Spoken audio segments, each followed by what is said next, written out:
Hey guys, what is going on? Back for another episode of Board Game Pickups.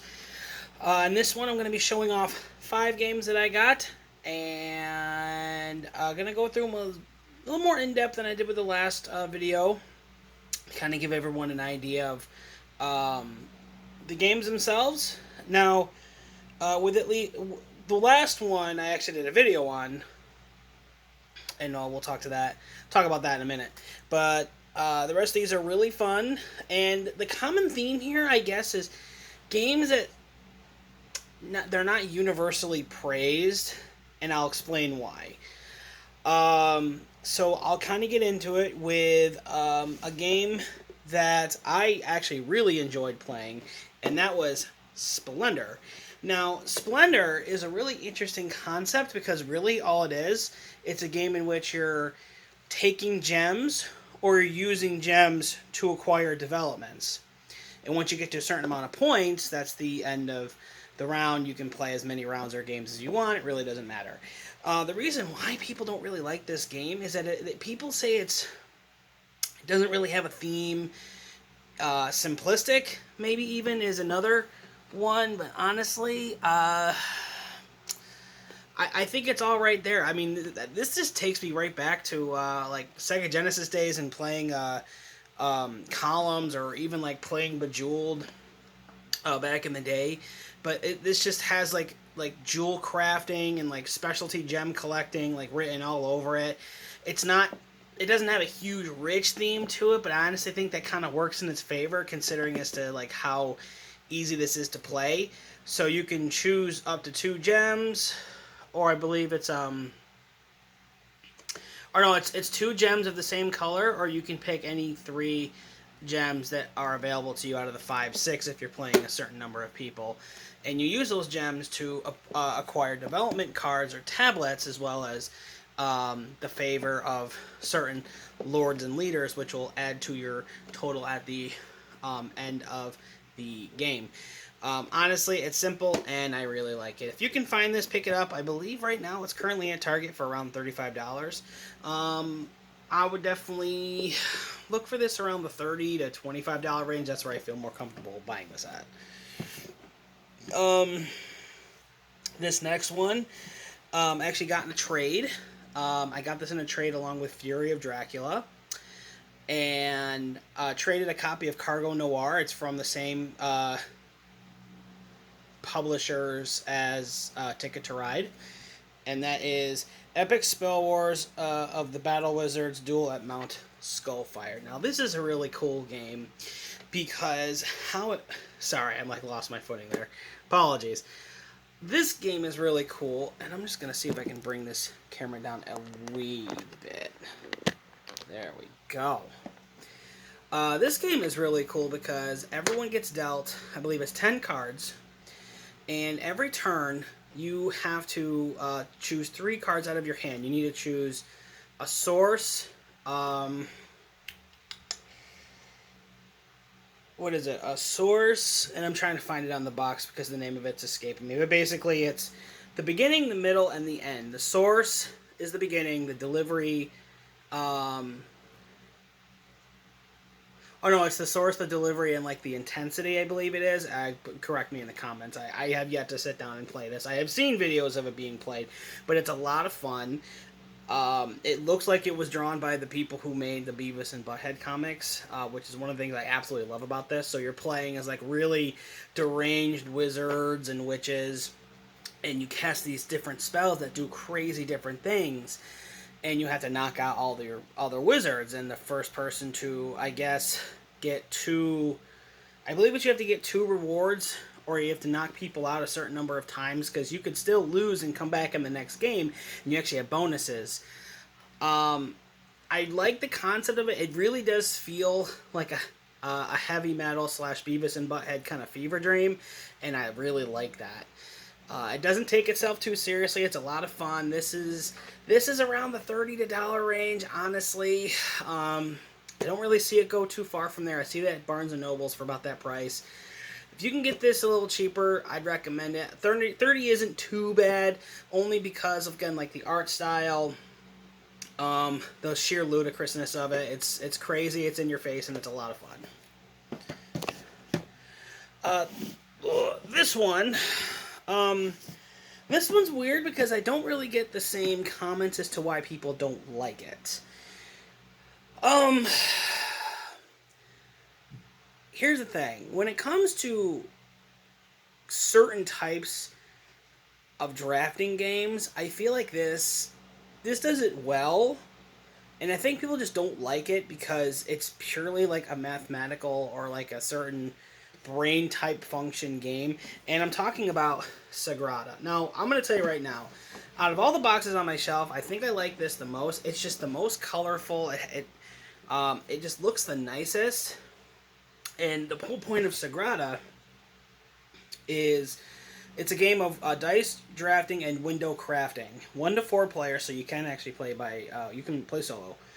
Comes with 90 translucent dice. You select your dice, you place the dice to match in your window pattern, and it explains it pretty well in here. But basically the premise is you are like a craftsman and you're building stained glass windows for church or cathedral. I forget which it says in the rule book. And basically you'll get that board, and then down here there'll be different diagrams that are you can slide into the base of your glass window that you're creating, and the translucent dice not only are going to represent the colors you have to use, but rather than numbers. You can't have repeating numbers left and right, up and down, touching each other. Same with colors. There are going to be some spots on here that say you can only put a 1 there, or you can only put a blue there, and people don't like this necessarily because they say that, again, it's very empty themed. And I'll agree, aside from the rules telling you that you're kind of playing like some kind of window craftsman who is building windows for a cathedral, it does feel a little empty, but where it fails there, I think it really picks up an overall presentation. Like the actual windows themselves that you use, like that's thicker cardboard. The dice are colorful to look at, which is nice. I would recommend getting like a collapsible dice tray for this because like these things make a lot of noise when you roll them. It's a lot of fun. So if you're the kind of person that's very I'd say you need to have a very mathematic brain, although you don't have to be a mathematician. This is definitely for people who are very good at easy pattern developing as well as simple math. I've played this with my wife several times and we enjoy it very much. Not to mention it looks really nice when it hits the table. So. The issue with that, though, is that I always see that go for $40, and this is not a $40 game. That, to me, is closer to a $30. It's close to a $30 game for me. I got this in a trade. I believe I traded Thanos Rising for it, which basically equated to the price of shipping. So if you can find this cheap, go for it. People often ask me, where do I go to find games? Secondhand stores are a good option. Always look and see if everything's there. I know with some secondhand stores, they like to tape the boxes shut. I made a rule of thumb that if I cannot get into the box, I'm not taking it with me. Unless it is still wrapped in plastic and they still feel the need to wrap it with tape. I mean, you can take your chance. I feel like it's sometimes worth the chance because even if it's not all there, you still have extra pieces that you can do something with. But that to me feels more like a $25 to $30 game. Also another option, Barnes & Noble sometimes does good deals. Also, there's groups on Facebook dedicated to game selling, buying, and trading. So I recommend you look those up. So, last two. Now this one, people just didn't like it because of I guess it would be they call it gender role assignment. No, it's, no. First of all, it's called Monarch, and as I said with Epic Spell Wars, I like the artwork in this. I like the artwork in this as well because it just looks very ordained, very very classy. It looks like it actually came straight from an original oil painting. You assume the role of, I believe it's 2 to 4. 2 to 4 people. You assume the role of a series of sisters, and it is mandatory that you have to play female royalty. And the whole point of this game is you're creating the best court. You're creating the best court by using gold that you get from taxing the people, or food that you've harvested from farms. You use those to buy cards in the market. Those cards, when you add them to your court, give you more crowns. You can purchase unwanted visitors that you can send to other people's courts. It actually gives them negative points. As a matter of fact, I think I might do a video on this soon. I feel like this is a very underrated game, and a lot of people really don't like it simply for the fact that you have to play female royalty. And I'll say people have had issues with this across all, genders, races, political, and religious ideologies. And I played this with quite a few people across, again, all spectrums, and they all seem to enjoy it pretty well. Once you get beyond the fact that you are playing female royalty, especially if you're a guy, calm down. It's okay. It's just a game. It's basically set collecting and using that big thinking brain of yours to get the best cards for your court. There's banners that give you bonuses, and honestly, like, it's a really fun game. I will say it's a little short, and if you are going for the might banner, you're gonna have the hardest time because they only give you so many might cards. So I recommend getting this. I got this on Amazon for around $25, and I would easily pay $25 for that. I'd easily pay $30 for that. That was a good find. Now, the last game on here, I did a video on, and I actually really like how it came out. As I'm doing this more, I'm kind of finding how I want to shoot videos like that, and once I move and get moved in, it's only going to get better. But I got this game a while ago, and I absolutely love it. And the reason why I love it is because I used to play Magic the Gathering and Yu-Gi-Oh! Quite a bit. I played in Yu-Gi-Oh! Tournaments for years. Magic really for fun. I won one pre-release event for Innistrad years ago, and I think I only played in the follow-up set for it, which I didn't play throughout the whole tournament because I had to leave because of an emergency. But because of that love for card games, I like card games, but I dislike card games that require you to spend stupid amounts of money and you don't have a say as to what cards you get. This eliminates all of that, and that's Star Realms. How this game works is so simple, and it's so much fun, and you can build off of it, and it's cheap, and it's so fun. Basically, how it works is this: these decks only are enough for 2 people to play. So if you get 2 of them, you can have 4 people games. How it works is this: everybody gets the same 10 cards starting, and then in the middle of the table, you'll have like a line of 5 cards. That's your market. And how it works is you automatically play the cards you have in your hand free of cost. Meaning, if you purchase them.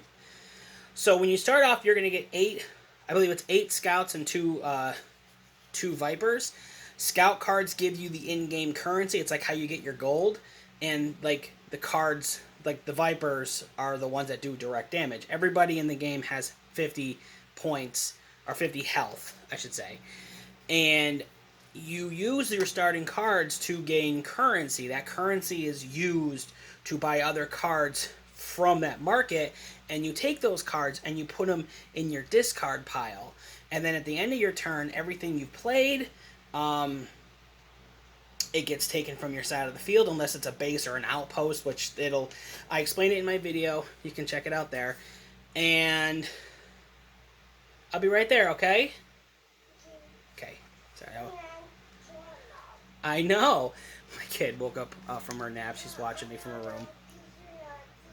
Uh-huh. Anyway, so basically you buy cards from the market, you add them to your discard, and then when you run out of cards to draw, you then take your discard pile and you then reshuffle it, and then you draw the cards you need, and that's your hand. So the cards you've acquired have become your deck. That's why this game is so good.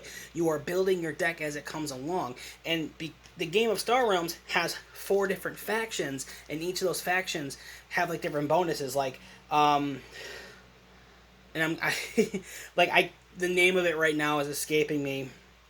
But like, the red is very heavy on discarding, which leads to added effect. The yellow is like added added damage, blue is like support bonus, and green is like overwhelming numbers. So very Magic the Gathering-esque as far as like what different colors do, as far as like the quality of the card. Again, watch my video on this that I've done before. It'll explain it a lot better. But the cool thing about this is that no two games are the same. You can mix and match faction cards. It's okay. You don't have to only play one, but there will be bonuses on some cards for having more than one of that faction out on the field. It's tons of fun. There are a lot of expansions you can buy. This right here is about a $10. I'll be right there. I'll be right there, okay? Okay, we're going to wrap this up. It's super cheap. I believe on Amazon it's about 10 to 12.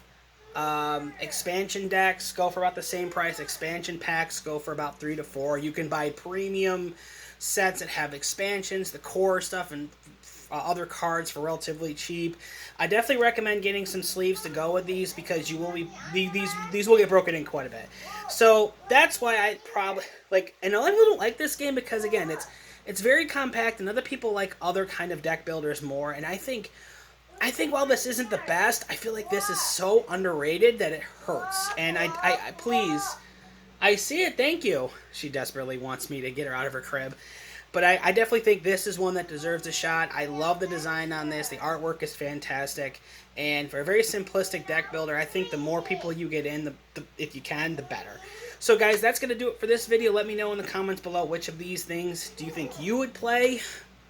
Do you think any of the reasons why I told you about these games would deter you from playing them? Again, let me know in the comments below. And until the next pickup video, you guys keep gaming.